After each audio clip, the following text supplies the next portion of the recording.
नमस्ते। आज मैं आपको कसरत के बाद लेने वाली 5 ऐसी बेस्ट चीजें बताऊंगा जिससे आपकी बॉडी में चार चांद लगने लगेंगे। इन चीजों को लेने के बाद बस कुछ चंद ही दिनों में आपको अंदर से ही महसूस होने लगेगा कि हाँ यार, जो मैं व्यायाम कर रहा हूँ उसका पूरा पूरा इफेक्ट मेरे शरीर पर दिख रहा है। मेरे अंदर भरपूर ताकत का संचार हो रहा है। मैंने थोड़ा रिसर्च करके और थोड़ा व्यक्तिगत अनुभव से ये 5 आहार सिलेक्ट किए हैं जो कि मेरे हिसाब से वन ऑफ द बेस्ट और टॉप 5 होने चाहिए। अब जैसा कि आपको पता है कि जब हम व्यायाम करते हैं तब हमारे शरीर में पानी की खपत हो जाती है, हमारा शरीर डिहाइड्रेट हो जाता है। तो ऐसी स्थिति में उसको हाइड्रेट करने के लिए व्यायाम करने के 10 से 15 मिनट के बाद कुछ लिक्विड डाइट होनी चाहिए। और कसरत करने के बाद हमारे शरीर की सबसे पहली प्रायोरिटी होती है कि उसको जल्द से जल्द बराबर मात्रा में पानी मिल जाए। तो इसी को ध्यान में रखकर मैंने जो 5 आहार सिलेक्ट किए हैं वो सारे के सारे लिक्विड हैं। तो आइए बढ़ते हैं और शुरुआत करते हैं नंबर 5 से। नंबर 5 पर मैंने रखा है सत्तू पर। सत्तू के बारे में आप सभी जानते हैं, आपने कभी न कभी पिया होगा। ये न केवल हमारे शरीर को तृप्त करता है बल्कि इसके बहुत सारे फायदे होते हैं।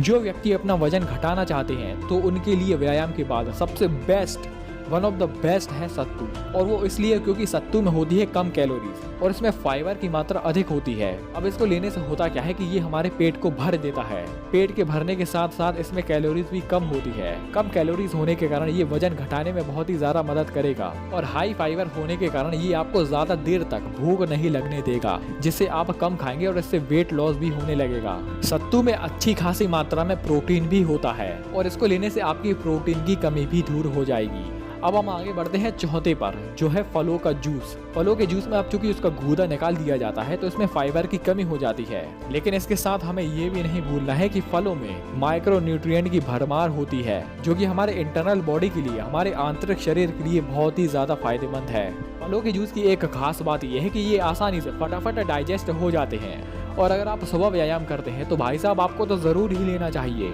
अब ये तो हमने जाना फलों के जूस के बारे में। अब हम आगे बढ़ते हैं तीसरे पर, जो कि हाँ एक लिक्विड तो है लेकिन उसमें हमें 2 इंग्रेडिएंट की जरूरत होगी। वो है दही और धागे वाली मिश्री का पाउडर। अब जैसा कि आपको पता है कि दही में बहुत सारे बैक्टीरियाज होते हैं जो कि गुड बैक्टीरिया होते हैं और वो हमारे पेट के लिए बहुत ही ज्यादा अच्छे हैं, हमारे डाइजेशन के लिए अच्छे हैं और प्रोबायोटिक का सबसे बेस्ट सोर्स है दही।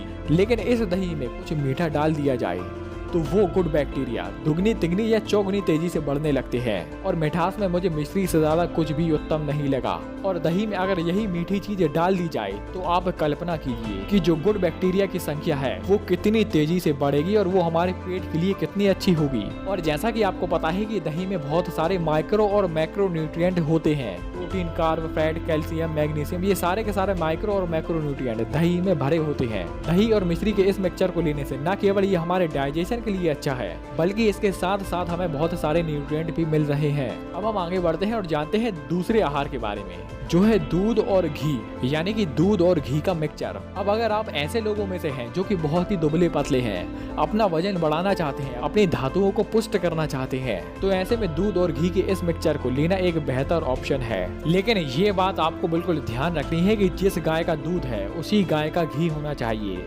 यानी कि अगर आप भैंस का दूध पी रहे हैं तो आपको भैंस का घी ही लेना है और अगर आप गाय का दूध पी रहे हैं गाय का घी ही होना चाहिए। अगर इन द केस आपको गाय के दूध के साथ भैंस का घी लेना है और इसको लेने के बाद आपको कोई दिक्कत नहीं होती तो आप बराबर लेते रहें, लंबे टाइम तक भी लेते रहें। लेकिन अगर आपको दिक्कत होती है तो आप तुरंत ही इसको लेना बंद कर दें। वैसे ये कुछ ऐसी रिस्की चीज तो नहीं है, लेकिन मैं आपको जनरल इन्फॉर्मेशन के लिए बता रहा हूँ। अब हम अंत में आगे बढ़ते हैं और जानते हैं सबसे टॉप आहार के बारे में। और मेरे हिसाब से इससे अच्छा कोई आहार है ही नहीं और वो आहार है बादाम रगड़ा।